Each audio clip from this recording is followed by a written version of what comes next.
This is Kate Baconsale. You're listening to Baconsale. We record our podcast a quarter mile at a time. Nothing else matters. Not the microphones, not the headphones, not our ums and dead air. For this 90 minutes or less, we are Baconsale. That was such a dramatic pause. 3 seconds. Did you like it? I did the fist clench. The fist clench that no one could see. Pause. I like that you shaved your head for that. You're really committed. Wait, hold on. It's incredible. We're the family. Whenever I try to do, whenever I try to do Vin Diesel, it turns into Sylvester Stallone. Yeah, that's Welcome a shame. to Baconsale. I am Joel. I'm Kent. And Jacob. And we'd like to thank you for listening to our Battle of the Ultimate, what we call it? Ultimate Movie Robot Battle. Yes, that. I could call it Battle of the Bots. That's confusing. With Ryan. We had a great time doing it. Well, I didn't, but they did. After they the had a fact, great time. it was fun. Are you still bitter, Joel? Are you still bitter? I'm not the only one who's bitter. May I read a comment, please? Oh, yes. Go ahead. This I've is loved from social media this week, This by the is way. from Matt Smudro, otherwise known as Mott's. Mott's, yes. He's changed his name. Mott's on like me. the sauce. Yeah. And he said, I've just had my year anniversary of listening to Baconsale. Happy anniversary, Matts. Mott's. And I finally started to like Kent. And then he says, this It took episode, a while. Yeah. This episode, he just reset, and I hate him again. Baymax, Omnidroid, Ava.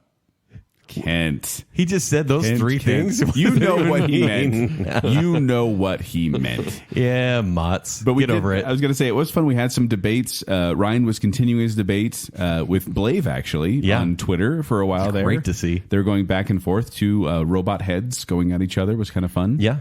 But yeah, thank you for your feedback on that. We really do appreciate it. Also, we'd like to welcome a new patron this week, Scott Sprague, a name you may remember from the show. We had him as a guest this last year. It's a conspiracy. Conspiracy, indeed. Yes, It's a indeed. conspiracy. He is a tier 2 patron with $8, and he's a little sad he missed a certain deadline because he told me today he Yeah. wishes he was able to torture Jake.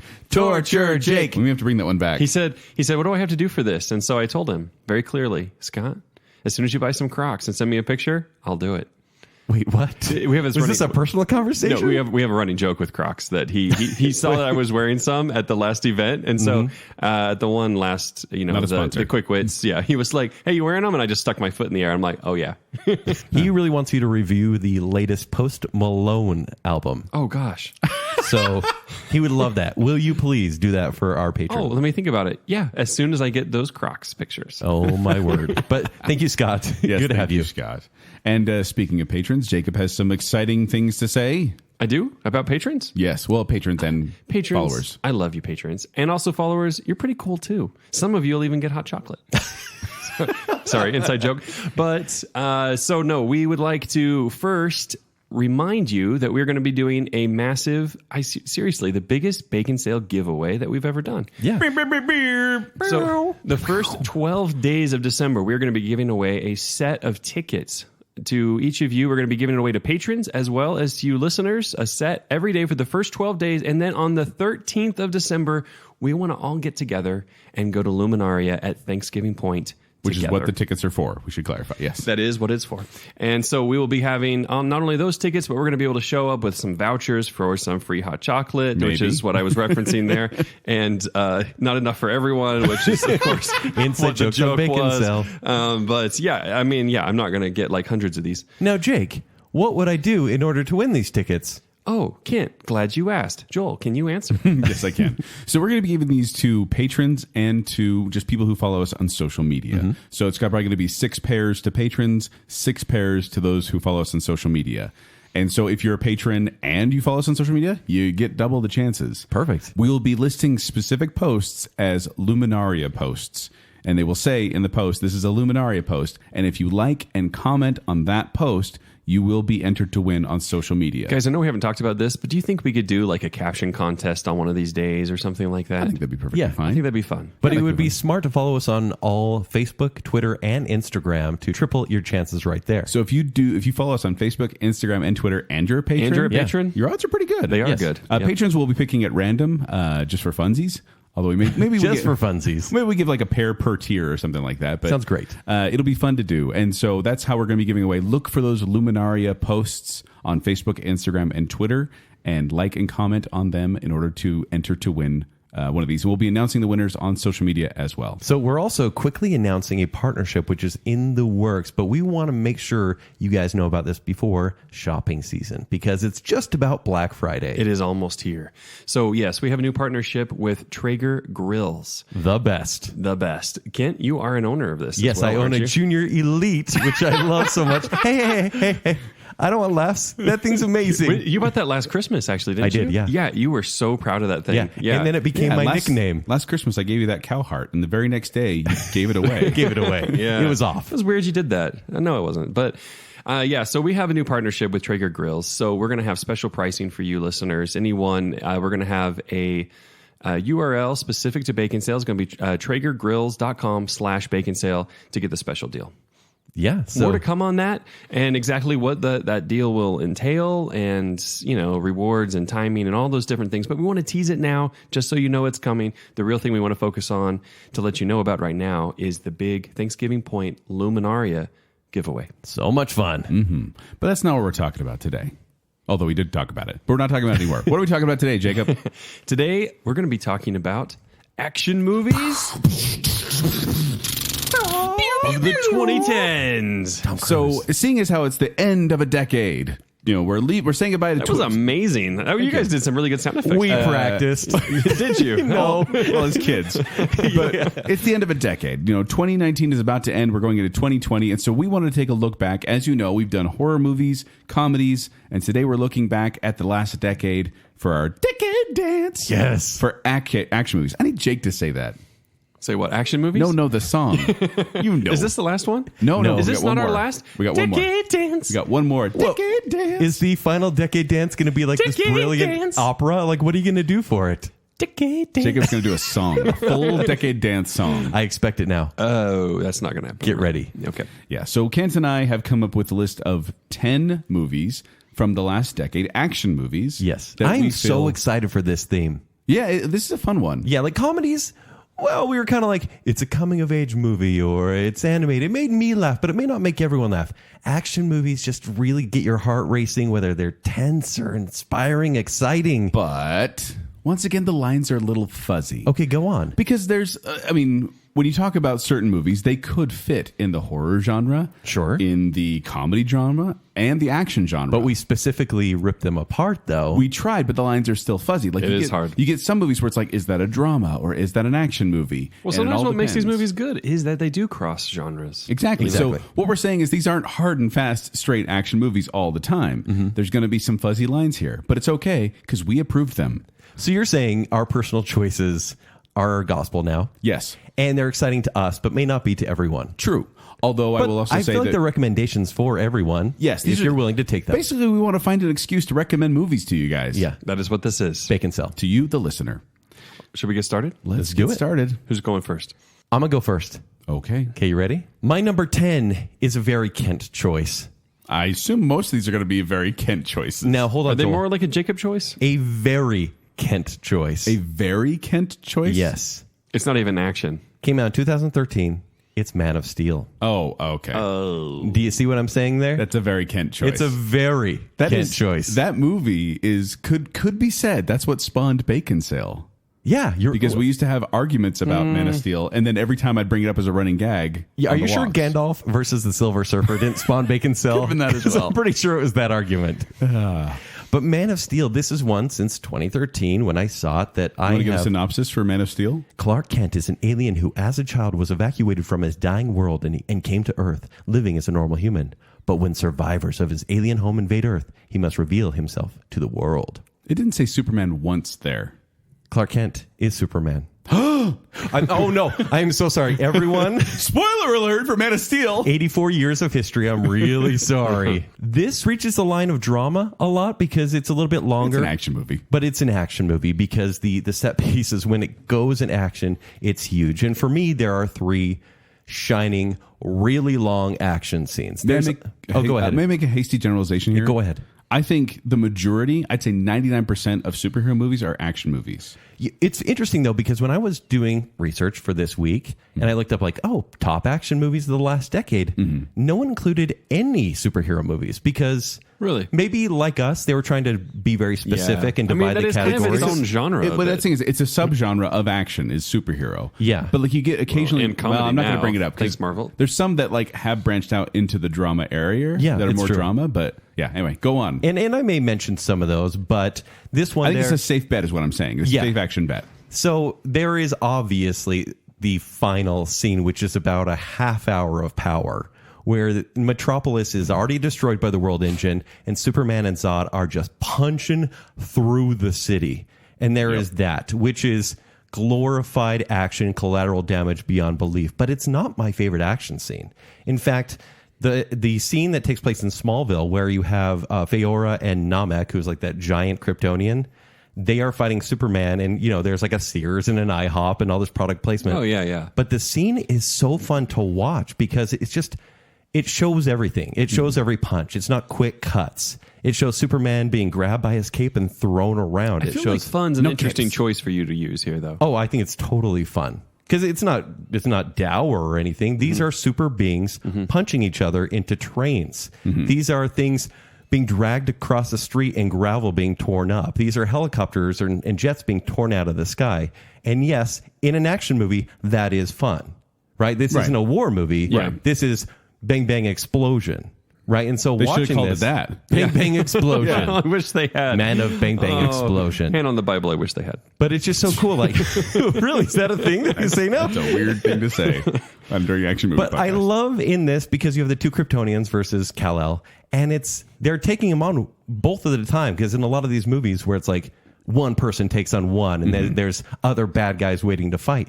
These are two super beings against one who's not really experienced, and it's so cool. I think this is the scene of the movie. And then, of course, you have the World Engine scene where Superman is taking on the Is he World going to Engine. give the whole movie? Because don't know. I have like 10 of these I got to go through. Oh, I'm going to say this about every single one. You know how I do But this. you're on number 10. Oh, You're yeah, number pulling 10. the ripcord on Okay. number 10. I love this movie.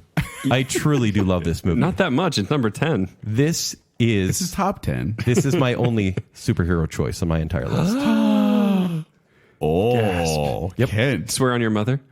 Didn't Batman? Why all the swearing? Wait, what is happening Didn't here? Batman v Superman come out? Yes, and this is the only superhero choice. I did this purposely, as you know how 10 spots always kind of hard to do. Do you? But you're saying Batman v Superman is not on your top 10 list? Nope. Wow. Yep. He likes Man of Steel better. Sure, it was apparently. going to be on there. I do. I had no That's idea. a good choice. Yeah. Wait, you really do? I do. Oh. Promise. Wow. I swear on something you'd like me to swear on, Jake. no swearing. No. So Cruise. I'm sorry Swear for, on Cruise. No.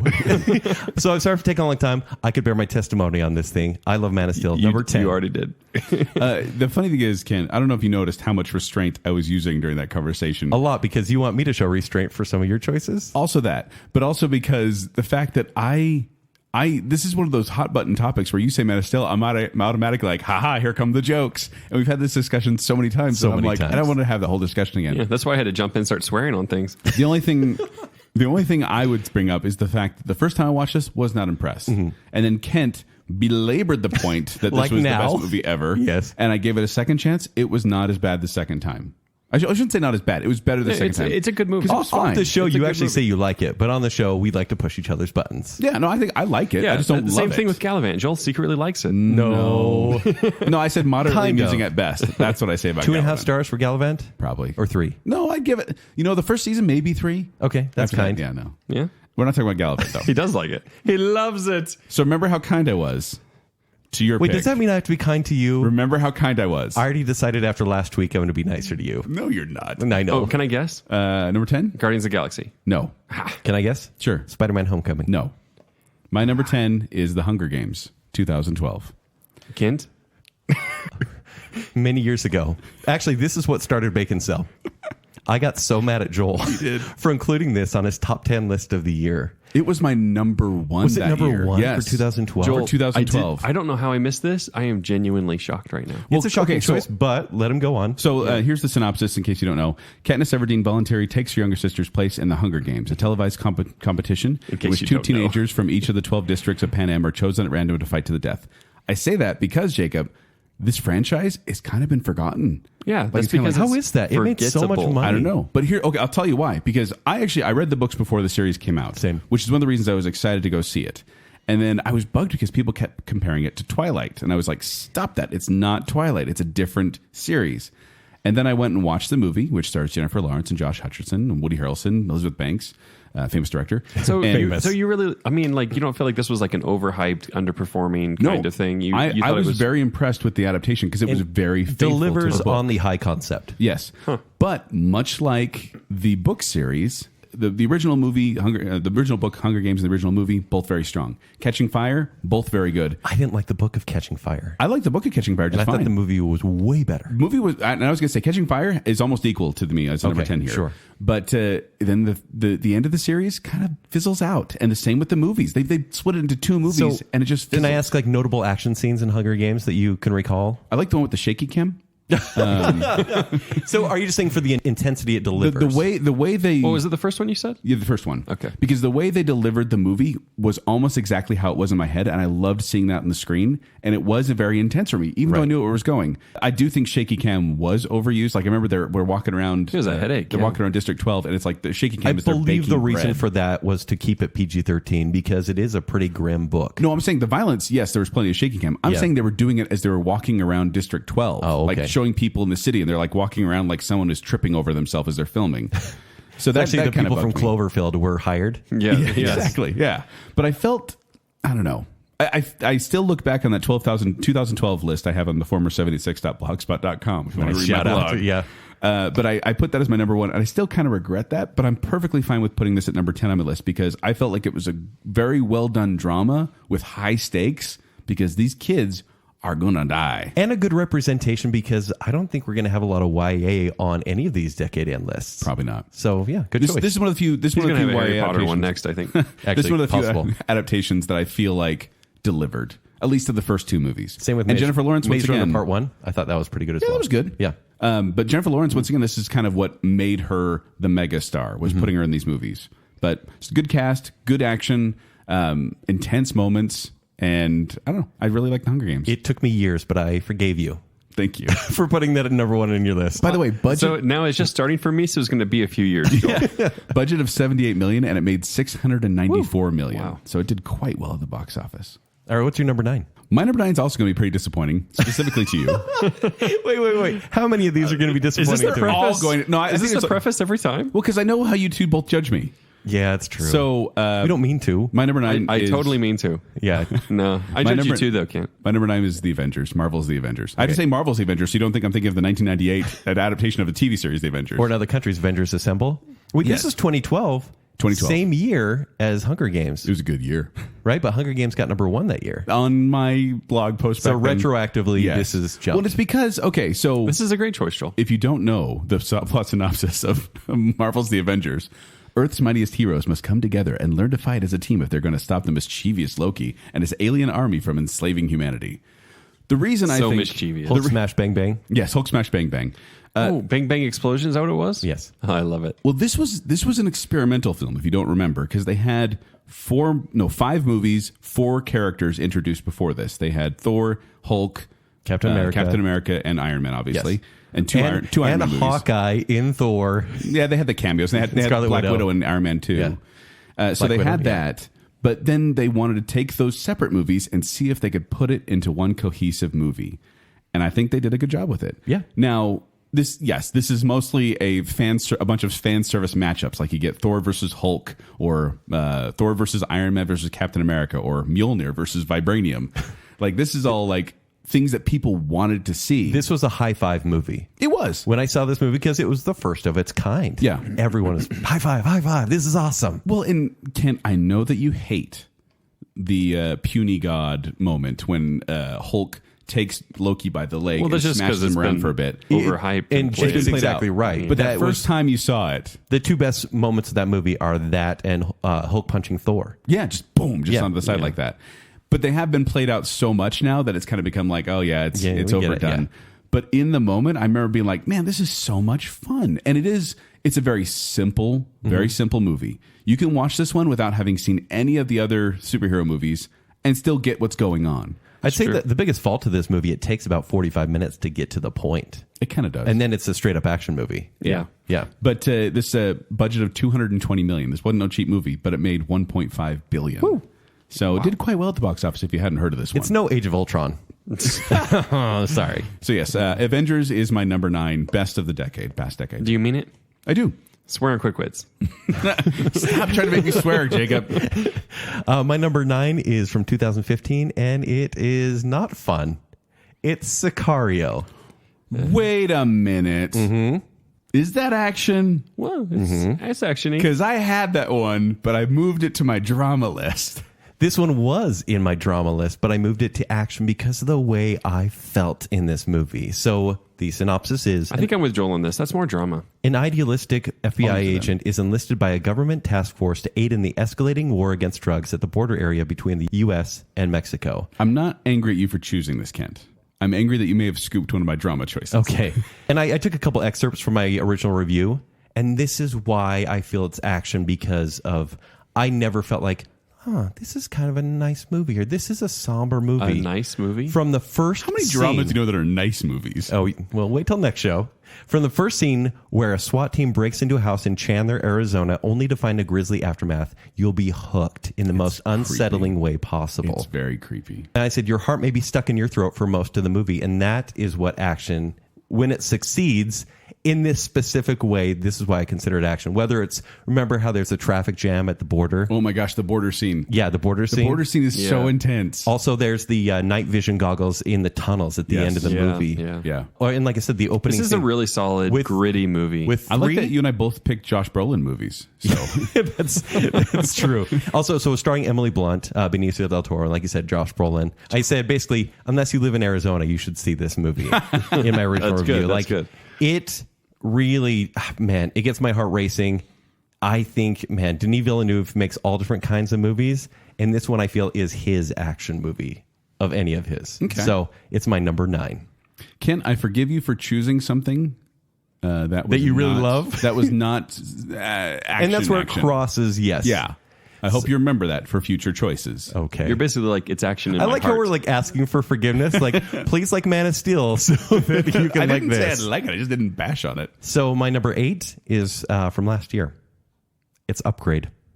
Oh. Upgrade. Yeah. Okay. I A like grieving paralyzed widower gets an experimental computer chip implanted in his spine, and he learns that this chip can help him walk, do martial arts, and get revenge against the lowlives who killed his wives. Did I say wives? this. Based in southern Utah. Here's why I like this movie, and here's why I believe it's a sci-fi action movie. We're not doing a sci-fi list. Otherwise, I would classify this that's as where it sci-fi. fits. This one is definitely, there's serious action in this. Well, and I included this one on my horror honorable mentions. Yes. Yeah. Because to me, the movie shifted when I realized it was horror, had horror elements. There's definitely some horror things going on, Yeah. But I love it. So Logan Marshall Green, he just like Who's he's not Tom Hardy. Not Tom Hardy. Better than Tom Hardy in a Venom type movie. He is apparently like a physical comedian. Like, so his body is destroying like these bad guys, and his face is just showing a blank incomprehension look. Like he's confused about how his body's doing what it's doing. Yeah, like Stem will say, like he'll be like, Stem, he's got a knife, and he's actually afraid as a person, and Stem says, I can see that. We have a knife too. And then Stem just takes it out using Logan Marshall Green's body. And the action in this has to be an action movie because there are villains with guns, with shotguns in their arms. That's true. Coming right out more of like their a hands. sci-fi, but yeah. Well, yeah, it's sci-fi sci-fi action. action. I would classify sci-fi generally more as action, sometimes into the heavy drama aspect if it's really sleepy sci-fi. horror. Or horror. Or comedy. All genres. Or a movie. But this one is so cool. Like, even the way it's shot. Swear on so your orange hair. I swear on my orange hair. I love it. So it's directed by Lee Winnell, that made my night. who did Saw, worked with James Wan quite a bit. And you can tell he's learned from the camera tricks of James Wan because the camera follows the action so fluidly. Yeah, there's some cool camera The way work. they do it is they attach the camera to like Tom Hardy's body. Not Tom Hardy. No, Logan Marshall Green. Sorry, Logan Marshall Green's body. So when he's moving, it's like this surreal kind of first person but looking third person thing. And I don't mean to bag on the Bourne Identity series because that movie of last Crap, there goes decade, all my picks. That was last decade. Those movies did a lot to push action forward, but then movies decided audiences kind of hate when edits are so quick. And so like this movie shows every punch, it shows every impact, every landing. It's so much fun to watch. And like if he's doing flips, the camera will flip as well. Like you said, the camera is part of the action telling the story. oh, this movie's so cool. And that's what this is.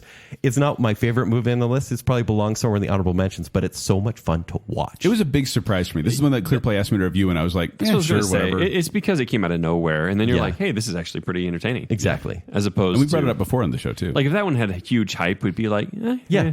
Right. you know? Yeah. All right. My number 8. Remember how forgiving I was, Kent. Oh, dear. Hunger Games 2? No, because this one doesn't... Okay. It's Attack the Block, 2011. Why would... What do you mean? Yeah, what do you mean? Because... Hold on. But I would classify it as horror. Because I was going to put this one in my horror countdown, or it could have been even in the comedy countdown, but I forgot about it, so I'm putting it in this list so I can talk about it, dang it. I like that you feel bad for a movie for neglecting it. Because And this so you're movie- like, need to put it somewhere. Like, you might have put this in drama This if is one you of those, forgot about this it. is one of those Yeah. sleeper hits that no one really heard about, and I'm like, you gotta see From it. 2011. 2011. Directed by Joe Wright. Joe Cornish. That's what I meant. Synopsis: a teen gang in South London defend their block from an alien invasion. With lots of cursing. Oh man! So here's the thing: I watched this one on ClearPlay, and I could barely understand what anyone was saying. First of all, because they had these thick South London accents, and then ClearPlay was muting like every other word at some points, and I'm like, I can't tell what's going on. But then my brain started to adjust to the accent. I was able to understand what's going on.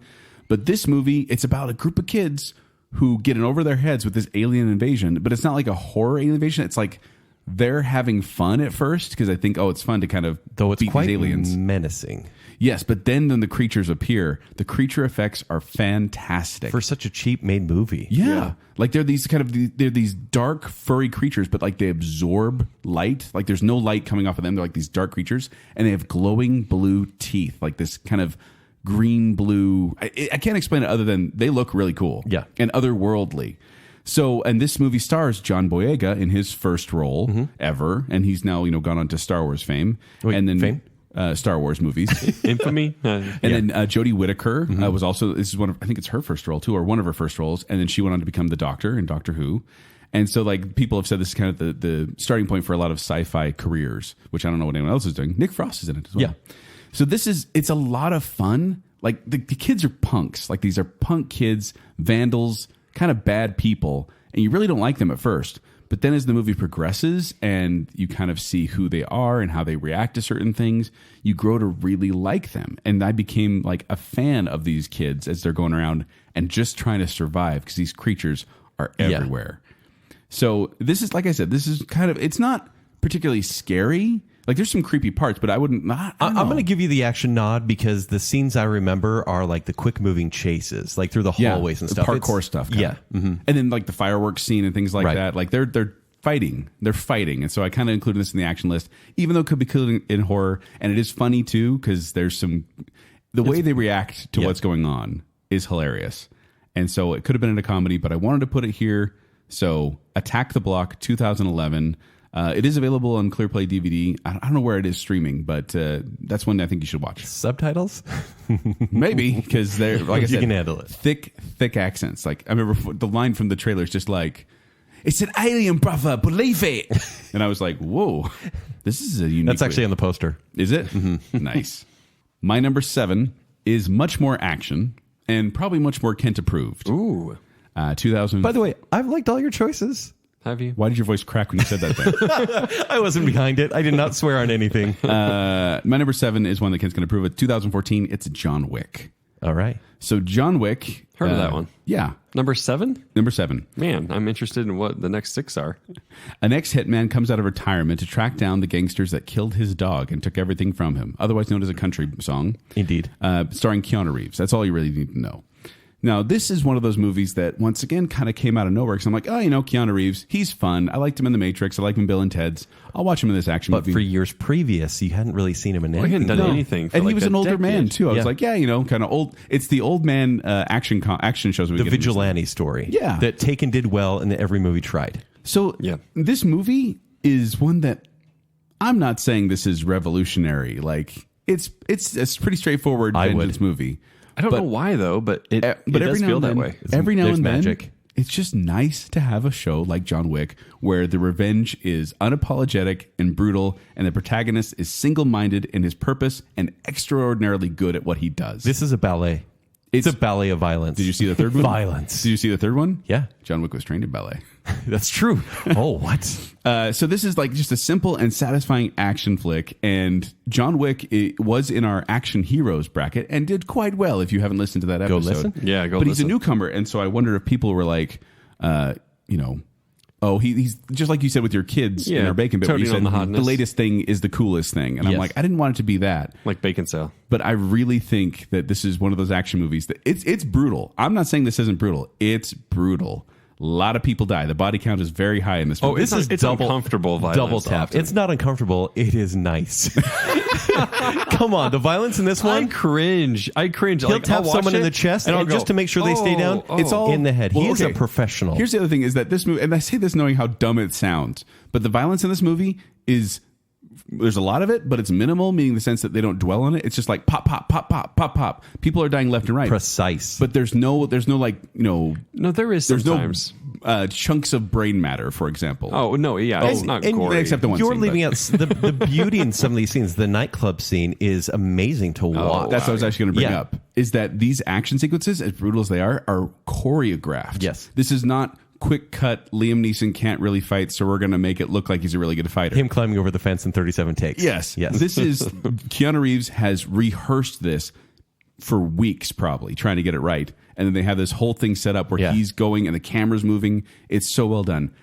And I'm going to bring up John Wick Well, 2 and that's John where Wick the 3. ballet part of it comes into. I don't think 2 or 3 are as good as 1, but I do think it's the same concept of this ballet of action violence. Isn't it insane looking at the career of Keanu Reeves, which eventually I would like to do a Keanu show We totally should. where, yeah, there's Bill and Ted's and Yeah, we there's, really there's should. Point Break and other movies, but The Matrix was this late 90s, early 2000s thing where they only made one movie, and that was kind of it for him for a long time. Yeah. And now John Wick, which has had 3 successful movies, which you can't say that about The Matrix, has now transcended. His image has just gone beyond. That's crazy. Well, Yeah, he's, it really he's had is this crazy. rebirth where he's He's like, in the new SpongeBob movie. He appears in a tumbleweed. yeah.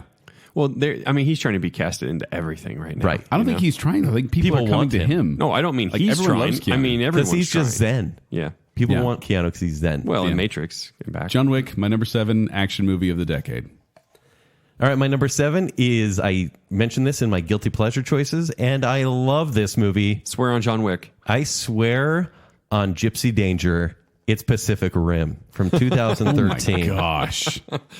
This one is probably the most crash explosion movie on Crash, this crash, list. boom. Oh my gosh. Boom, boom. Crash, crash. As a war between humankind and monstrous sea creatures wages on, a former pilot and a trainee are paired up to drive a seemingly obsolete special weapon in a desperate effort to save the world from the apocalypse. Cancel the apocalypse. I should have known you'd bring this one up. I should have known that. You should have known. I can't hold back on this one. Don't. This is a dumb movie. Okay. I That's the reason why it's called guilty pleasure, right? I know, but I want to bring this up to you. Let's just imagine that you're on a date with a beautiful woman, okay? What's that like? Hold on. Give him some time to think about Hold this, on. Joel. You're on a date with a Got beautiful it. woman, but periodically she Are you throws sure? up all over the table. That's what Pacific Rim is. Wait, what happens? Periodically she just throws up all over the table, just like out of nowhere. Is it caramel that she's puking up? Because- no. Everyone dips their Idris apples Elba. into. I wanted to like this movie, and the action sequences, I'm like, cool. And then the drama would come in, and I'd be like, oh, that's awful. Their acting is terrible. The story is terrible. What are they doing? Oh, they're fighting again. Okay, good. We're fighting again. This is good. Oh, no. They're trying to do drama again. This Stop is with the clearly not your drama. table vomit, Joel, because this is my kind of table vomit.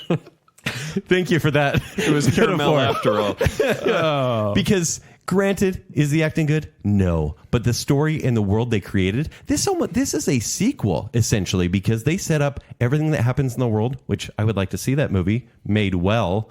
And then this movie is kind of like the second of 3 movies. I'm shocked you put this in your top 10. I I'm shocked love you it. put this above Man of Because, Steel. Joel, this is a guilty pleasure for He me, put this too. above Man of Steel, Jacob. That's really funny now that you say that. Yes. Well, obviously for this list and all of these lists, I should let you know, it's not favorite. It's what fits better in each category for me. So like what's more action-y to Okay. And so this one, everyone looked at it from the trailers and said, another Transformer movie where metal clashes. But when you watch this one, it's so dynamic. The colors are just stark opposites. This and is it's like monster cool visuals You versus sit down, robot. you put your feet up, you turn off your brain, you eat some popcorn, you watch this movie. The 12-year-old and you, I just yeah, wanna get- like, I wanna get you the- know, you nailed it right entertained, there. You know, And I just want to get the clear play version that just pulls out all of the bad acting and just shows me the fights. That's what I want. Just yeah. See, but then I feel Why like doesn't VidAngel do that for you? then I feel like you're purposely dumbing it down because it's just fighting. Because there you get does any dumber? there does need to be the comedy in between. There needs to be the setup. There needs to be the danger because there are some cool, quieter moments here where the girl is being chased by this kaiju in the streets, and you're like, how cool looking is that? And it's directed by Guillermo del Toro. He loves this sort of mythology. He loves the Cthulhian. Wow. Is that a thing? That's a big word. That kind of mythology. And he uses, even though there's a lot of CG here, a lot of practical effects. Like when fists go smashing through a building, they're all like 3D printed models of like cubicles and everything like that. And just seeing like some of the names of the kaiju, a bit silly, but they're so accurate to how they look. So there's like Knife Head. but they're naming them these things. Yeah, they're naming it's not them, Like yeah. it's not like they give themselves names. And just the kaiju are so cool and original looking. And granted, the sequel just, it didn't swear on anything. It's just It funny was- because it's like a movie where it's like, man, how many people spent how much time building all these giant monsters? And for me, like I said, this is my kind of table vomit where the sequel, I view the sequel as you do this one, where I'm like, oh, it's another fight scene, and what a lazy movie. But the action combined with how much I liked the characters in this first one, it rang true to me. I'm shocked. I know. I'm shocked that this made your top 10. I love Pacific Rim. Wow. Yes. I just can't get behind a movie that could have been completely solved by putting a rotating blade above a rift. And anytime a kaiju would come up, chop, chop, chop. Yeah, chop, that's chop, no chop. fun. You Chop, need chop, you chop. need a movie to happen. They're like, we almost made a movie, but we put this blade to cut up every monster. All right, my number that's 6 from 2014. You decide what it's going to be called. Swear on the kaiju. It's Edge of Tomorrow. See, that's a great choice. Live, die, repeat. Yes. A soldier fighting aliens gets to relive the same day over and over again, the day restarting every time he dies. Do you think the sequel's going to happen? So the sequel, which they've talked about for the past 3 years. Well, I know they tried, and then Emily Blunt just had a scheduling conflict. Yeah, so Doug Liman, who directed this one, is also attached currently in IMDb to direct Live, Die, Repeat, and Repeat. Ugh. No, they gotta stop with the. They messed up the title in the first place. Well, when it was released, because it's called Edge of Tomorrow, and then they're going to change it. It's based on the graphic novel, the anime called All You Need Is Kill. Yeah. Which I really like that title. I read the I first thought chapter of that that, would be actually. So Doug Liman actually chose to do this movie because it's a weird one. Like Tom Cruise was trying a little bit of sci-fi with like Oblivion, and then went for this one, and he was like, I want to do this movie because it shows something that Tom Cruise has not done yet.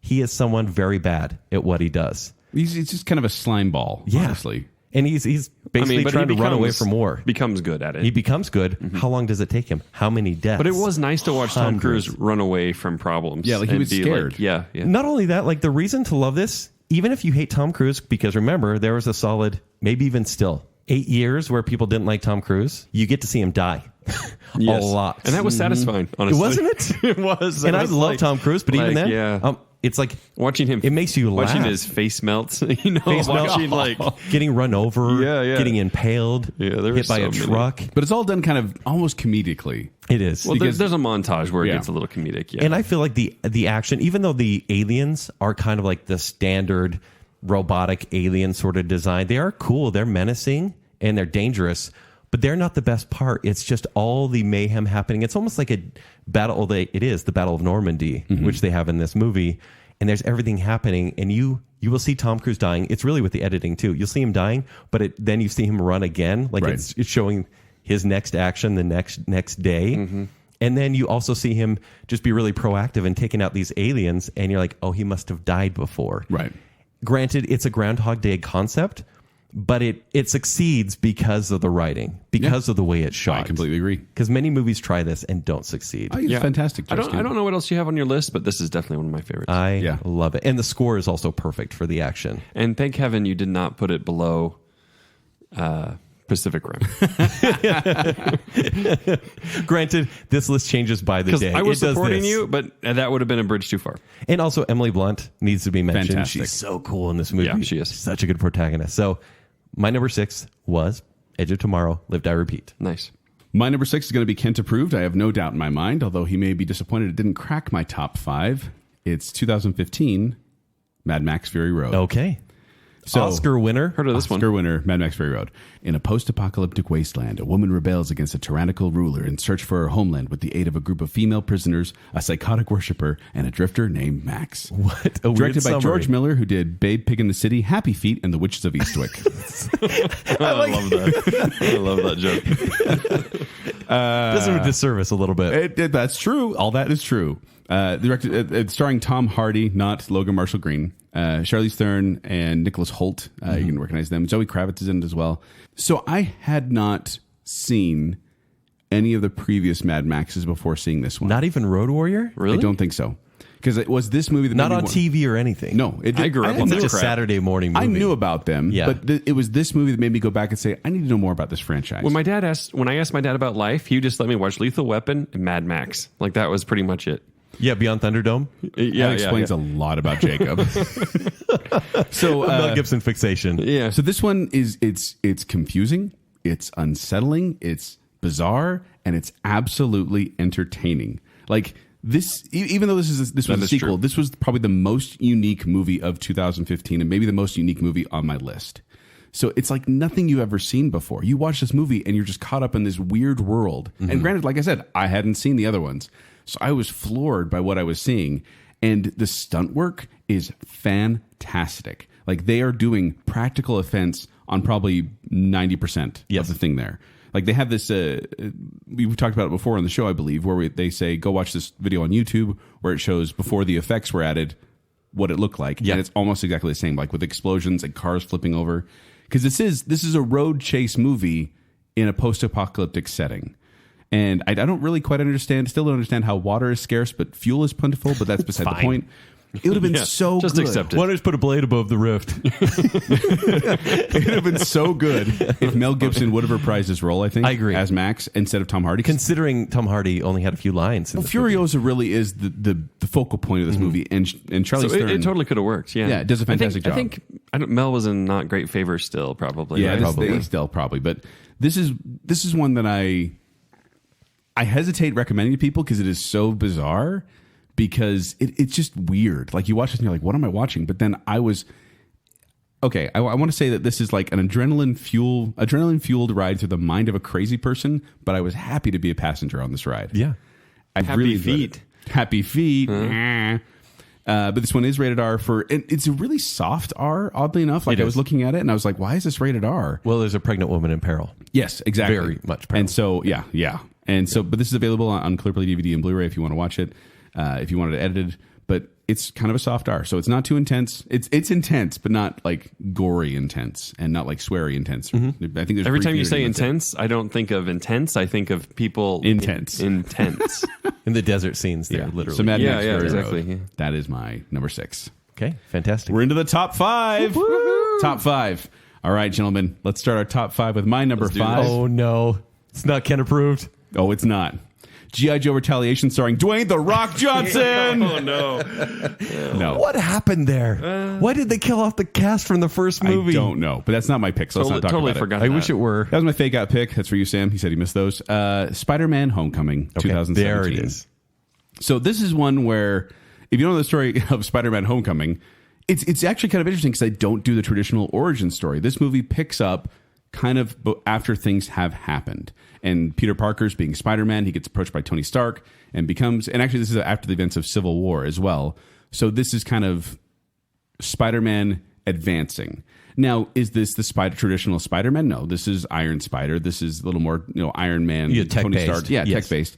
But this, I was rolling my eyes when they said they were making another Spider-Man movie because I'm like, we've seen it so many times. And my buddy Andrew Garfield was really disappointed that they weren't going to use him Is your again. buddy, like, do you have his phone number? Yeah, Can we well, hang out? should I text him? Call Yeah, him. that'd be great. Give us his number. But this movie was exactly what I wanted a Spider-Man movie to be. Like it's Youthful. It's Tom Holland. I think I really think That's he really did a the good thing job. it nails, honestly, Kent. Is just he's a That he's kid young. who's caught up. Well, it's kid. youthful. No, there's a he's in youthful over his energy head. to it. Yeah. It's fun. It's funny. It's tied to the cinematic universe, but it can stand on its own. That's one actually downfall of this movie is that it is tied to the Marvel Cinematic Universe in that you have to know some of this other stuff happened first. Right. But even then they kind of gloss over, hey, here's what happened. We're jumping into the story.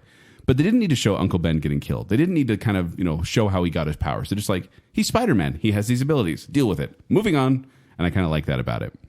Also, I liked Michael Keaton as much as Jacob bashed on him as being the construction worker. So ominous. But the scene... Construction foreman takes on Spider-Man. The villain would not have worked without Keaton in the role. No. But Keaton brought up the gravitas of the character. Otherwise, it's literally like, I'm a junkyard dealer, former construction worker, now unemployed, taking on Spider-Man. I got Stark Tech. Yeah. But at the same time, there is a scene, we've talked about it before on Baconsale, in the car with Michael Keaton and Tom Holland when Spider-Man knows who the Vulture is, but Vulture doesn't know who Spider-Man is, and then he realizes it, and they have this conversation where they both realize that they know who each other are, and it's one of those tense, even I'd say dramatic moments. It is. It's a great scene. This is a well done scene, and in a superhero movie, in an action movie, you don't normally expect that much tension just from that one scene because it was well done. It was a ballet. It was a crux to the to the movie because otherwise the MCU is the crutch. Okay, thanks. Yeah. Hey, there you go. And otherwise the movie I think would have gone too flat. Like for me, like that's where it brought the point up. Is like, okay, that's the beginning here. of the third act, and it was the perfect way to introduce it. It really was. Yes. It really was. Yeah. So yes, this is not the only superhero movie on my list, but it is Spider-Man: Homecoming. Okay, sounds good. Okay, Kent. My number 5 is Baby Driver from 2017. I kind of guessed this was going to make your list. Did you think it was going to be higher, or just is this place where it needs to It's be? probably about where I think never it hear should you be. talk about this. Never. No, really. You haven't, like, as far as Edgar Wright goes, this one hasn't come up a lot. Oh, wow. This is the evolution of Edgar Wright for me. This is not as funny. And that's why I didn't put this in my comedy list. This is not as funny as The World's End or Scott Pilgrim. It's not as tongue-in-cheek. Which you talk about all the time. Which I talk about those two on the comedy show. And definitely it is not... But you did find a way to put Edgar Wright into 2 lists. 3 lists? Just 2. You didn't put him on the comedies? No, he was in comedy, but he was not in horror. Shaun of the Dead. Nope, that was 2004. Oh, you're right. So Baby Driver came out 2 years ago. The synopsis is, after being coerced into working for a crime boss, a young getaway driver finds himself taking part in a heist doomed to fail. This is grown-up Edgar Wright. He has kind of left the whole sophomore humor of Scott Pilgrim behind, and even kind of the British comedy aspect of Nick Frost and Simon Pegg. And this one is his first one that takes place in America. It stars Ansel Elgort, Lily James, and John Hamm, and some guy who was replaced by... wait, who was the old guy that took over? Christopher Plummer took over. Christopher Plummer. Wait, isn't Jamie Foxx in this? Jamie Foxx as well. John Bernthal. It has a lot of cast players for smaller parts. Yeah. But this one I is haven't so seen much this, Ken. fun. What? Excuse me? Do you know why? You don't talk about it enough. Are you serious? I'm totally serious. Like, I'm like, you guys were kind of like, Dude, okay on this I will one. grab my copy and I will let you borrow it. You were because I seriously want you to like, watch this yeah, so bad. it seemed like you were just like, it's pretty good. I'm a little disappointed Edgar Wright. It's actually my second favorite movie of that year. Wow, really? Yeah. Can I give you an endorsement for it as well? Okay. Because I'll tell you what. I don't know. You didn't like Central Intelligence. But the thing about this movie is that it's not as funny as the other movies, Right. but there are some amazingly choreographed scenes where they're timing music with gunfire or with the action that's happening. It's fun to watch because you're watching it going, they put a lot of work into this. So this whole movie is Edgar Wright's music video. He'll take well-known songs, mostly soulful songs, and then either have people dancing, singing, or shooting people to the music. And it's not like a musical where they're aware that the music is playing. It's like the music is kind of making them react and they have no idea it's happening. Right. That sounds weird, but Everything is visually designed, choreographed, edited to these tracks. And like, it is crazy intense. You don't think there are villains. Oh, some of the people you think are villains are not, and vice versa. And Baby's story is good. no one knew Kevin Spacey was a villain. Oh, man. It's a good dramatic story for Baby himself, but seeing him as the vehicle for this story is just the best way to bring you into it because he is a great sympathetic character with a flaw that they'll describe in the movie. Who's the actor again? Is Ansel Elgort. That's right. And then his leading lady He went on is to be Lily Han Solo, James. yes? Yeah, no. That's Alden Third Reich. Yeah. Oh, no. Also, No. the driving is, if I get to get in trouble. Yeah, probably. The driving is all practically done, which is so cool. Like the opening chase is awesome. A lot of fun. And then when things go bad, because things go bad in this movie, you feel a little bit of terror. Mm-hmm. And, oh, man. It gets Jake, brutal near the end. please watch this movie. You're going to have a great time. There is a mall. right. He There's said a please. He didn't say please. I swear. I was just going to ask what On you're going to Hot swear. Fuzz. Ooh. that this is a cool movie. Okay. Yeah. There's a foot chase through the mall, which is thrilling to watch. You're off the show. Unbelievable. You wouldn't let me watch it. You've seen Shaun of the Dead, right? Shaun of the what? No. Yes, I've seen Shaun of the Dead. Baconsale proof. Jake's off the show. Off the show. Yeah. Finger boop. You boop. You can't figure boop over that. Off the show. So, Baby Driver is my Until number 5. you see these, then you can come back. My number 4, I'm kind of cheating. It's 2 movies. But I'll talk about both briefly. I don't know if you guys have seen either one of these movies. They came out in 2011 and 2014. It is The Raid and The Raid 2. Have not seen those. Okay. But I know of them. You're gonna. So know of them. The Raid, and it's The Raid: Redemption. It's the one about the bugs and the people need to spray them. Yeah. Right? Raid. Again, I've seen it at World's End. The World's End. Yeah, whatever. At World's End is actually Pirates Pirates of the Caribbean movie. Yeah, the one you wanted me to see, that's the one I saw. Okay, World's but I End. have more movies for you to take home. Okay, all right. Okay, so a SWAT team becomes trapped in a tenement run by a ruthless mobster and his army of killers and thugs. And it's basically one rookie cop going into this 18-story hotel run by all these mobsters and fighting Oh, this is the one that was every single person is it like there. Brazil or something? No, this is Indonesia. Okay. Yeah, and this movie is the modern day martial arts masterpiece. I've seen snippets of fights from this movie, and they're impressive and brutal. I would like you to watch this on Clear Play in a way, because this one is rated R because it is Pregnant women. no, it is straight up. There's some Swearing on Keanu There's a lot of Reeves. stabbing. There's a lot of stabbing and facial injuries. Hey. Ooh. There's one point. Sorry, kids, but where they're fighting and there's a broken door frame, and he picks up. I can't even say it, but one guy gets impaled through the face from a broken door frame, and you're watching it going, "Oh Jacob my gosh!" just dropped his drink because you said Are you that. okay? I did. I caught it though. I watched the sequel last night, which goes further into going into these families, these mobster families, and he's working as like an undercover agent. And there were so many cool looking, like these things This are is so all, beautifully shot.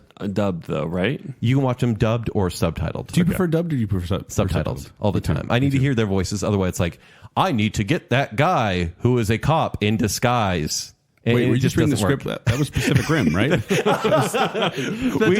We need to cancel the apocalypse. We have to have 2 of us in this Jaeger for some reason. It makes sense I because don't there's a think that bonding makes sense. element.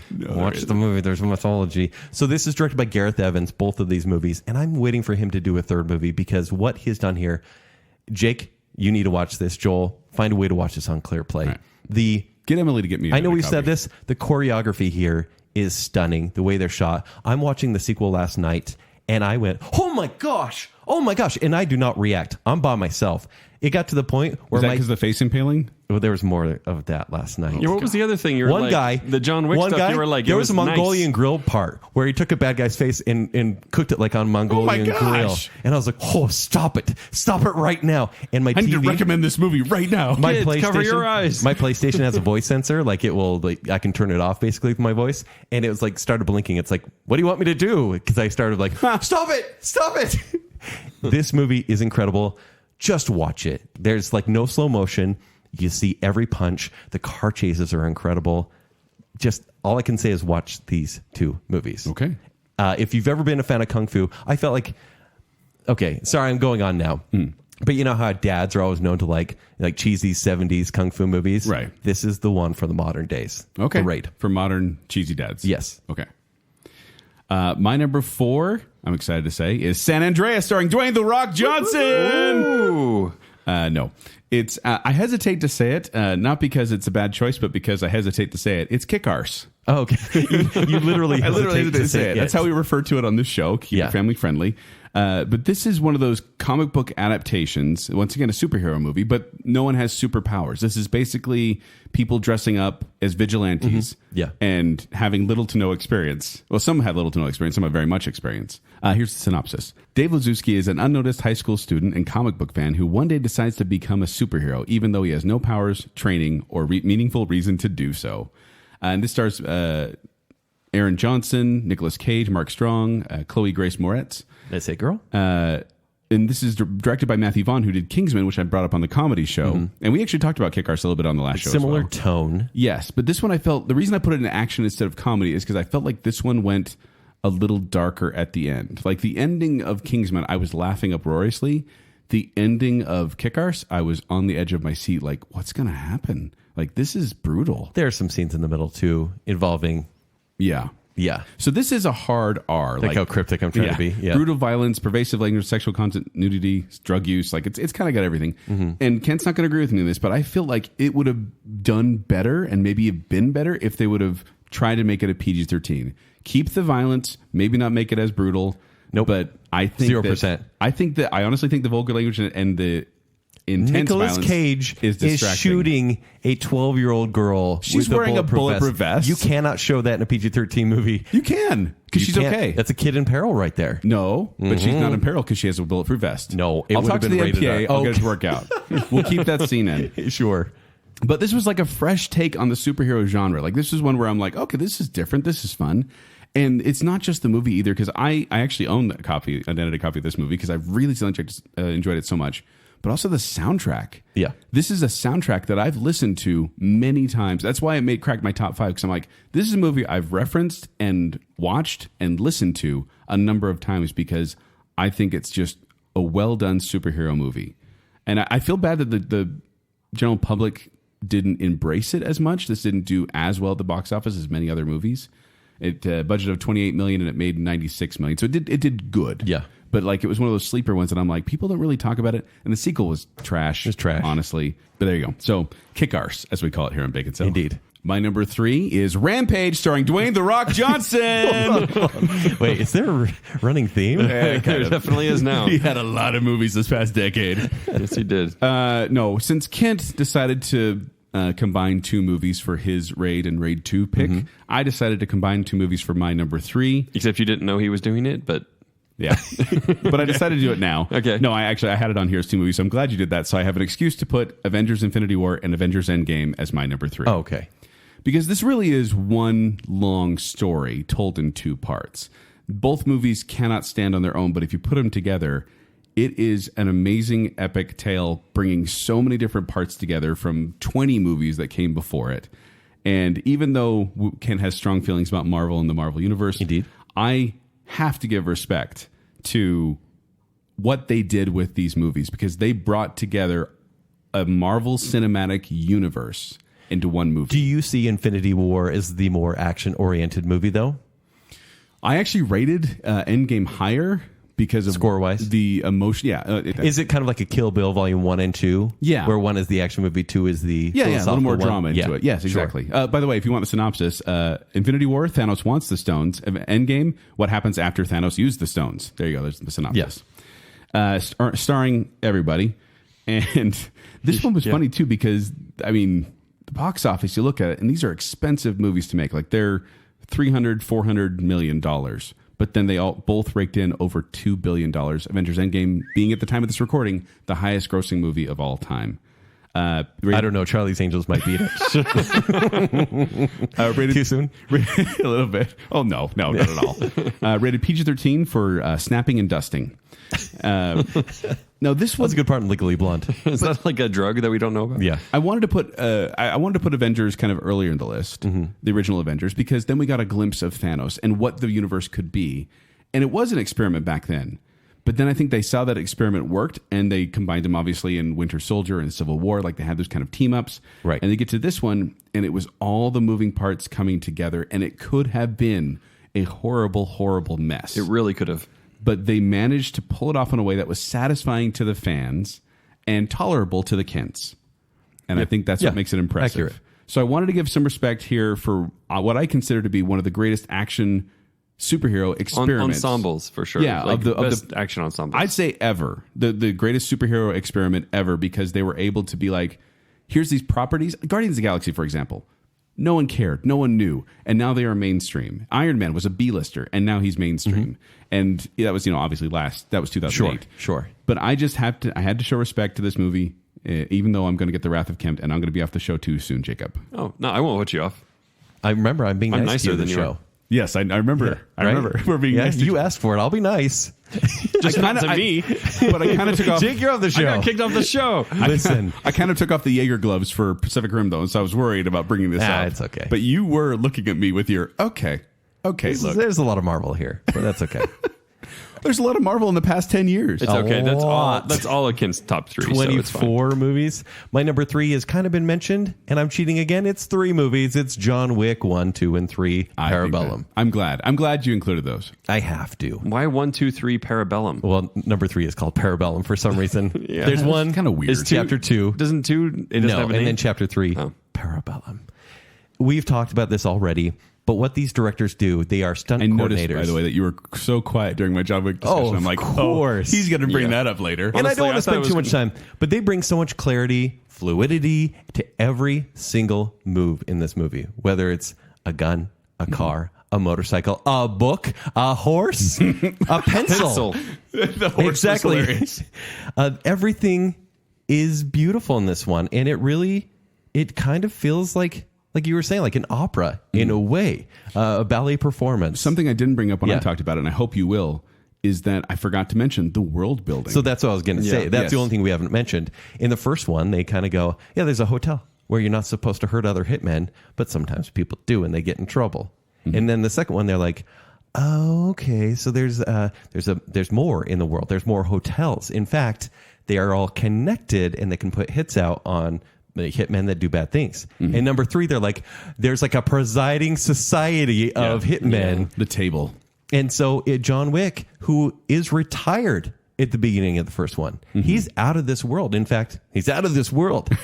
There shouldn't even be a John Wick. But like Joel said, it's a glorified country song, and he's brought into the world. And thank goodness, because we have 3 action masterpieces, which have redefined not only the vigilante genre, but action movies and gunplay in action movies. Because he's really talented. Keanu Reeves, like you see him doing Yes. these trainings with guns and on a course and stuff like that. And you're Yes. like, the dude can actually handle his own. And I'm right Yep. there with you. I like 3 more than 2, actually, but both sequels are inferior to the first one. What I wish, and this isn't really a spoiler, but these movies take place in very close proximity Yes. to one another. Basically, Like one immediate. right after the other. Because he's Superman, basically. And I'm like, I want him to have time to heal from that He knife doesn't. wound. And he doesn't. He stitches himself up. He's like, good to And go. by the end of the third one, it's like, are you alive? yes. and how. Yeah. But there feels like, even though there's not much story in any of these ones. Have they announced a 4th? Oh, yeah. Absolutely. Like It comes out in officially? 2 years, yes. Oh, okay. In 'Cause 2 I knew that they- short years. Wow. It's crazy. And these movies make money. They're not like smash successes, but a couple $100 million. Yeah, they all get their money back. They're good to go. And then some. So, yeah, I mean, I'll beautiful watch a movie. fourth Good one. choice. Yeah. Yeah. Yeah, John Wick. If you're in the mood for a good old fashioned action movie where the good guy is just good at what he does, Yes. watch John Wick. Well, the revenge guy. Yeah. So I'm going to give the synopsis of my number 2 first, and you tell me which one it is. Ethan Hunt and his IMF team, along with some familiar allies, race against time after a mission goes wrong. Is this one where he's disavowed? Yes. Is this the one where his honing boss in- is killed? Yes. Oh, Okay. Wait, do they use masks in this one? Correct. Can I make a guess? An official guess? Yes. And I had to say it's because it's Henry Cavill's in it. Is it Ghost Protocol? No, no, Fallout. Okay. Fallout. Sorry, Fallout. Fallout. You're on the show. It's Fallout. Granted, The most recent Mission Impossible. Yeah, The so sixth- Ghost Protocol came out in 2011, Rogue Nation 2015, and then Fallout 2018. And you're only giving reference to I'm Fallout. giving reference to all 3. These Yeah, things you can't have leave those really, out. and granted, I'm saying this for every single movie here, but they've redefined action. Because you had Mission And Impossible. again, and again, and again. And again. Mission Impossible 3 did something really amazing with this series and made people care again. But these ones went, hey, Tom Cruise is willing to do anything to entertain you people. You want him on a plane? Yeah. He's on the side of a plane. You Yeah. want him almost drowning? He's almost You want drowning. him to run Yep. down the side of a building? He'll do it. Yep. The And tallest building in the world. In this one, he learned how to fly a helicopter and get to the point where it could nearly just about crash. That's what they had him do in this movie. He did like 50 helo jumps out of an airplane. Yeah, that's and a- perfectly choreographed to get the best landing and to get shot the right, meaning with the camera, the Yeah. right way. Confession? Yes. I get them all mixed up in my head. I feel bad, but I it's binged- true. Well, I- obviously, we talked about how Last they're summer, all so similar. Last Yeah. summer, like I binged them all in a row, and it's like it helped a lot. I have to be actually. reminded. I'll, like, I'll tell you what separates If you it. tell me the crazy stunt per movie, I can kind of Yes. get an idea for it. It's but the stunts and it's Ilsa. Ilsa Faust, who shows up in Rogue Nation for the first time. Which one's Rogue Nation? Rogue Nation is the 2015 one. What's the crazy stunt? That's where he's hanging off the side of a plane. Okay, yeah, okay. And he goes into the underwater where he has to hold his breath. Yes. Oh my gosh, that scene. Which he really held his breath for. He really did. Yeah, he And trained to, like, hold have it you for, like, tried to 6 hold your minutes. breath during that scene? I tried. Yeah, for what, 22 seconds? It didn't make it. The popcorn spit out of my mouth. Like, he broke his leg jumping from building to building in this most recent movie. After all the crazy things he does, it's from jumping 3 feet. But it was a scary stunt. It was. How old is he now? 56, I think. Like, has he hit? He In fact, hasn't hit 60 he should have yet. probably died 15 times. Like, he's like the American Jackie Chan. 57 years old. He's 57 years old. And guess what? Chris McQuarrie, who's taken over directing duties, Brad Bird did Ghost Protocol in 2011. Which was Gross Protocol? That was... What's the crazy stunt? That's the Dubai one. That's Yes. the tallest building. Yeah. Climbing on the outside the tallest building. Okay. And so Chris McQuarrie... Which is really where the stunt thing started taking off Yes, for him. Yeah. he's directed these most recent two, and he's going to do the next two back to back. And so Tom Cruise That's will be right, about yeah. 60 when What's these the crazy movies are stunt done. for Fallout? I know Henry Cavill's in it, but I'm trying to remember the crazy stunt. Every single crazy stunt. So it's the helicopter. It is... When he's hanging from it. That's right. He falls down. That's right. Oh, so he's dangling from the cliff, That's Mission Impossible 2. goes from rooftops, plummets from an airplane, and drives a motorcycle The Halo jump. the wrong way through traffic in Paris. Okay. That's all Fallout. Okay. Yeah.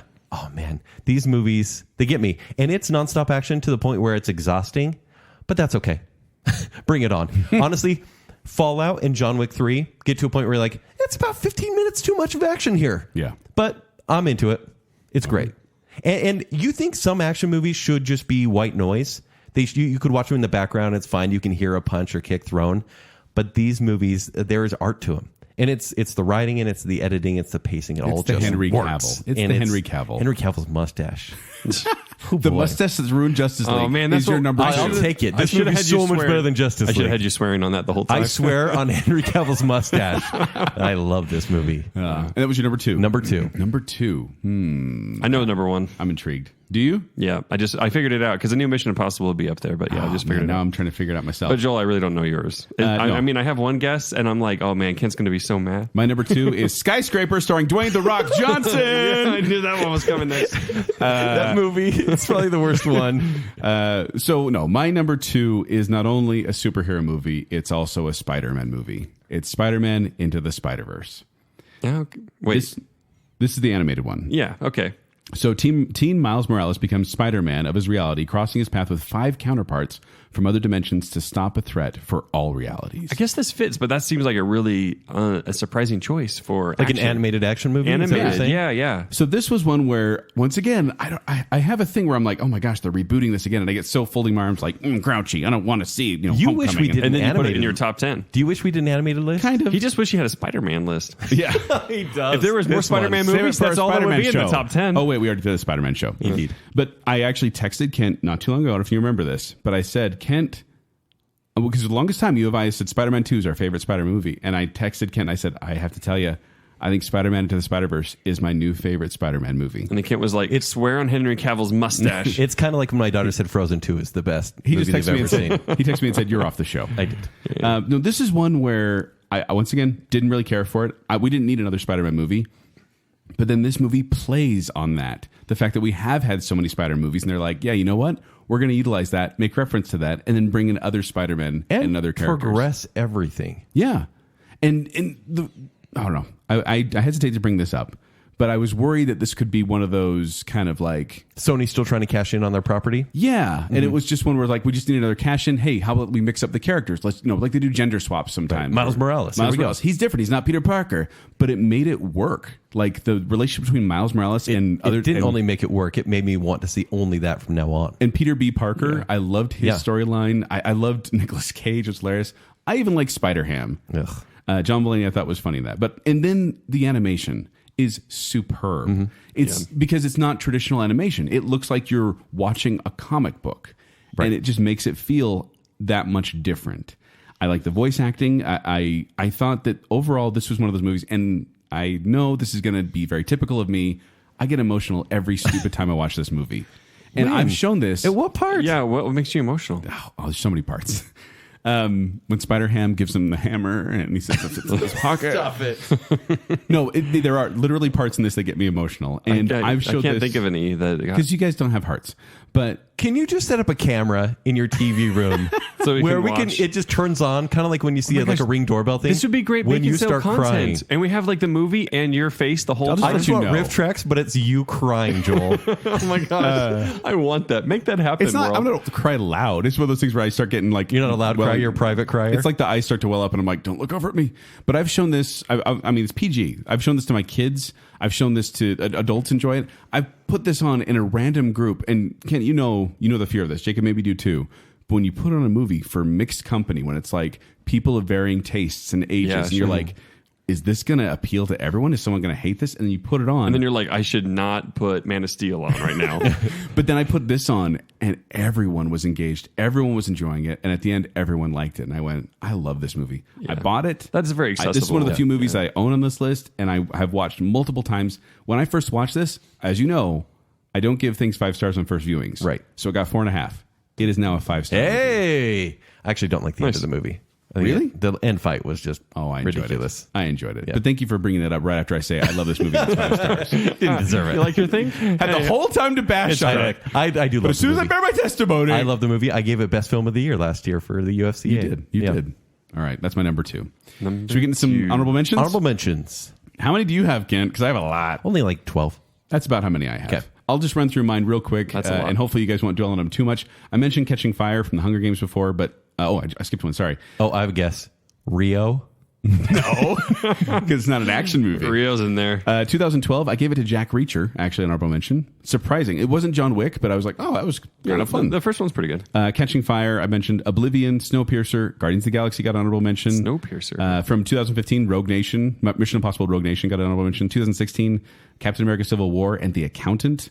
2017, Baby Driver and Guardians of the Galaxy Volume 2. The Accountant was pretty interesting, actually. Yeah. 2018, Ready Player One. 2019, Spider-Man Far From Home and Shazam. So those are my honorable Spider-Man. mentions. Yep. I have Dread, which is kind of the Raid reboot, essentially. Have you guys seen Dread, the new one? I didn't like Dread, so you just made me not want to watch The Raid. Yeah, no, the Raid is cooler, but I like Dread too. You didn't like you didn't like Dread or the style or anything? I like the style, but I was just not a fan of the It's movie. so much violence. I just like that it's an isolated story. I also So have much what? It's an isolated story. Oh, violence. Rise, Dawn, and War of the Planet of the Apes. Man from UNCLE. So Man from Uncle. Wait. Okay, go ahead. No, yeah. Okay, Sorry. you good? Yeah, I was just trying to think of which Planet of the Apes movie you did not mention. X-Men, Days of Future Past. Dark Knight Rises. Good choice. Which didn't make my top 10. Did you see that? Logan. The Accountant, which almost made my top 10. The Accountant for you, too, huh? Yeah, I love The Accountant. Wait. Oh my gosh, that was my guess. My guess was Dark Knight Rises. Yeah, I know. For his number one? Remember how I said Man No, of no, Steel no, is no. the only I've comic got book it. movie? Jack Reacher, Olympus Has Fallen, Hannah, Fast 5, Wow. Fast 5. The Expendables 2. Wait, Hannah? Really? I love The Expendables 2. Jean-Claude Van Damme plays Velan. Villain. Yeah, the villain. Looper, Skyfall, and Oblivion. Those are my honorable mentions. We had some common ones in there. No, those are good honorable mentions. My number one Oh, yeah. Jacob, you want to take a guess? is the most dynamic action Yes, movie I can do it. released in the longest time. What the heck is it going to be? You really don't know? Have I mentioned it? Yes. I did. Okay, hold on. I'm looking. Is it Ready Player One? No. Oh. No. Are we really playing this game for the poor audience? I don't know. I give up. The most dynamic and strangely beautiful movies. Oh, I know what it is. You know what it's it Mad is. Max Fury Road. Of Oh, yeah, course yeah, it's yeah, Mad yeah, Max yeah. Fury Okay. Road.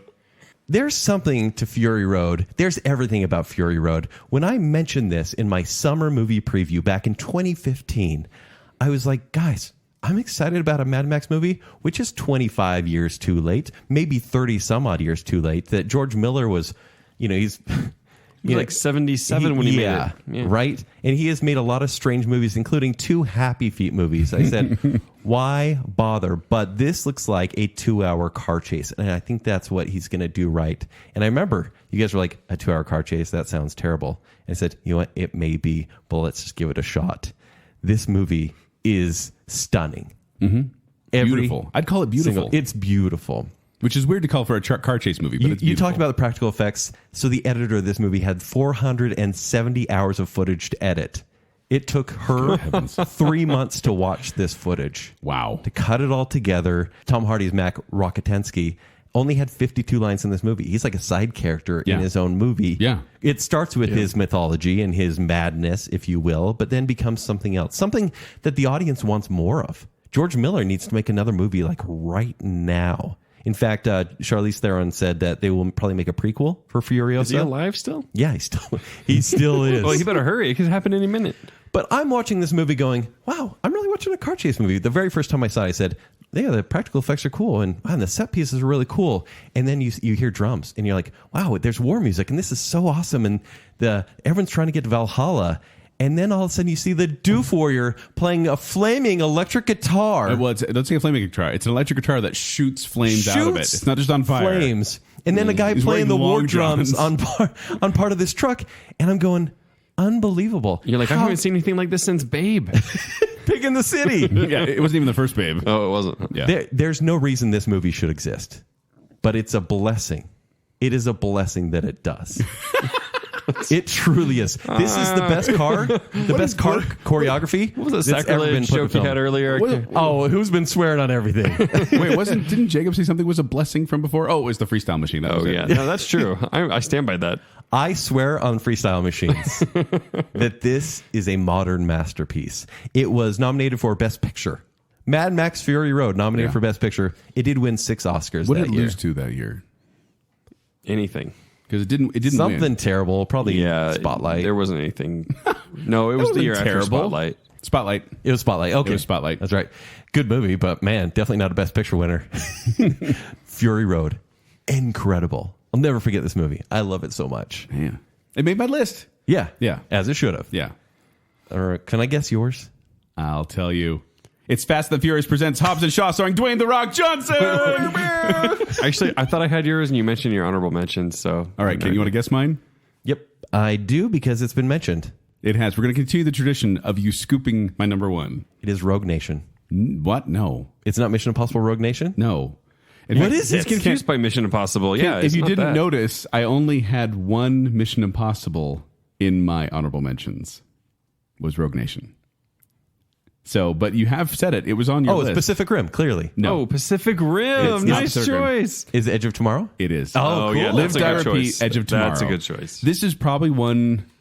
This one and Spider-Man Into the Spider-Verse I've watched a lot of times after the first time, and I've shown it to multiple people afterwards, being like, "You got to see this." But this one, like you said, it's Groundhog Day, but Meets done Halo. in a different way. And so you get these amazing action sequences. You get these very funny comedic moments. You get some serious drama. You get basically everything you want in an action movie, you get in this movie. And like you said, it's Tom Cruise playing against type. Yes. He's this kind of... A coward. Yeah, he's a coward who doesn't want to fight, but he keeps getting thrown into it. And then he, like Groundhog Day, and this isn't really a spoiler because, you know, it's kind of how movies work, he grows. He learns. He changes through the course of the movie, and you get to watch it happen. And then Emily Blunt is so believable as this amazing warrior. Like, I watched her, and I'm like, I'm totally on board. She's the hero of the story. I would Yeah. follow her into war at Right. this point, and I really enjoyed it. And it was one of those movies that I don't know why it didn't do better at the box office. Budget is 178 million. Wow. Made 370 million. And that's a big budget for that. Yeah, well, I mean, you think about all the effects they had to put in because the creatures, Right. they're these unique looking creatures. Did they not market it well? I mean, that's No. a huge budget. That's the thing. They botched the marketing. I watched the trailer for this one just to kind of get prepped for the show, and I was watching it going, this is a bad trailer. Like, it's like this kind of heavy, slow music behind it and slow motion sequences and making it look like this kind of And the soldier epic suits drama. did not look super cool either. No. Clunky. They should have played this up as what it is, which is kind of the action comedy. I shouldn't say action comedy. It's an action movie with bits of comedy. Like, add in those little, funny moments, or even just talked about the time jumping element a little bit more. Now, this movie is one that, I mean, it's PG-13. It's very accessible. Minor sequences. I mean, there's violence in it, but it's all kind of done comedically. But really, this is a fun movie to see. It is. And I worry because they called it Edge of Tomorrow when it first was released, then released it as Live, Die, Repeat, and now it's Live, Die, Repeat, Edge of Tomorrow. So weird. They don't know what to do. They didn't know how to market this movie, but I'm marketing it to you now. This is one of the funnest movies I've seen in the last decade, and I would say probably ever, where I went, this caught me completely off guard. and I Yep. love it. Golden question. I agree. Yeah. Do you want it to stand alone or have a sequel? I want it to stand alone. Really? Okay. I get worried whenever they talk about sequel, and I feel like it's just going to kind of water down what happened. I would say that, except I think Tom Cruise has somehow learned through these decades in Hollywood whether it can work or not. I think I trust him. If it has a sequel, I think it's because he's figured out a way to justify it. Jack Reacher 2. I take it all back. I like one movie in the span of 40 years. Tom Cruise doesn't. I mean, oh, geez. I was just said Tom Cruise doesn't really do sequels. I remember Mission Impossible. But he does have a good job of picking them. I agree. Yeah, but Jack Reacher too. You're right. That was not. It wasn't good.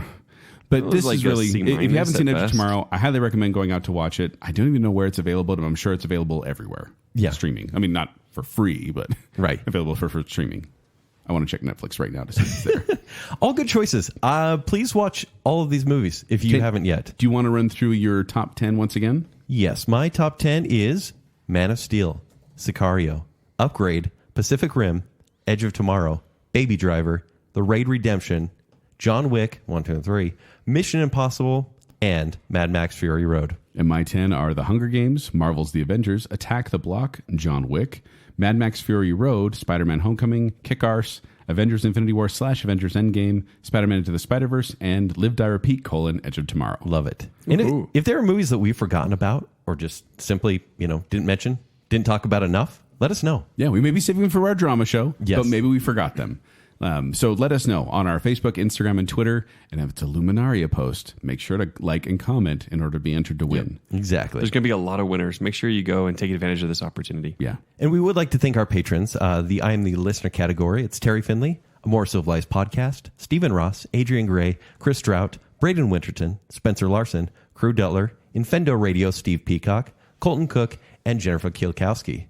Also from our Bacon Council, Nicole D. Hale, Chris Anderson, Ryan Farron, Motts, Moodrow, and Reverse Listener. Thank you so much for being patrons. We really do appreciate it. You're the best. But if you want to find me, you can find me at 76Joel on Twitter, or you can find me performing with Quickwits. They perform every Saturday night at the Midville Performing Arts Center. For more details, go to qwcomedy.com or go to the Quickwits Facebook page. If you want to find me on Twitter and Instagram, it's at Kenny3DD. If you want to read my movie reviews, it's ShowtimeShowdown.com. You can find me on Twitter at Jacob A. Rogers and find Baconsale on Twitter and on Instagram at Baconsale.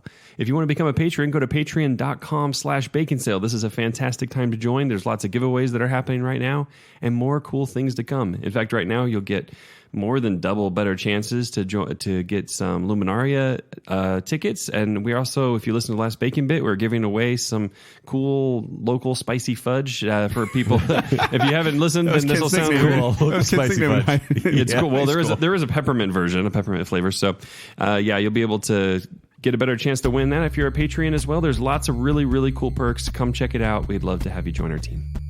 Perfect. And so until next time, you will ride eternal, shiny, and chrome. That was amazing. You guys did some really good sound effects. We practiced. Did you? No. Hey, Kent, you're editing this now. You have to cut this whole part out now. Hi, Kent, you're editing this. Drink break. Hello. Tell me how smart I am. Kent, you have fabulous orange hair. Clark Kent is Superman. This is Bang Bang Explosion. This is my only superhero choice on my entire list. Sound check with your bad self. What about my good self? Nope, just your bad self. Okay. Devil.